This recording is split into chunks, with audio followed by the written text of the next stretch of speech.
সাংকেত্যম পারিহাস্যম। রাস্তায় কোনো সাধু যাচ্ছে, সাধুকে দেখে কয়েকটা ছেলে পরিহাস করে হরে কৃষ্ণ এটাও যদি বলে তাও মঙ্গল।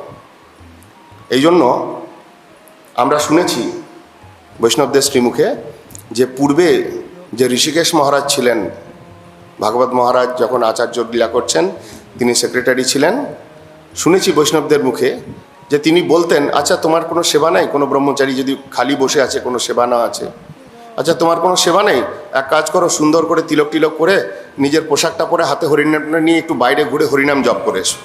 উদ্দেশ্য অন্ততপক্ষে তোমাকে দেখলে পাঁচটা সংসারের লোক তোমাকে যখন দেখবে এইটুকু ভাববে, আচ্ছা গৌড়ীয় মঠ থেকে এসছে সাধু, কেউ শ্রদ্ধা করে একটু হরে কৃষ্ণ বলবে, কেউ উপহাস করে বলবে, কেউ কিছু না বললেও তোমাকে দেখে গৌড়ীয় মঠের কথা তার চিন্তায় আসবে, তার দ্বারা তার মঙ্গল বিধান হবে।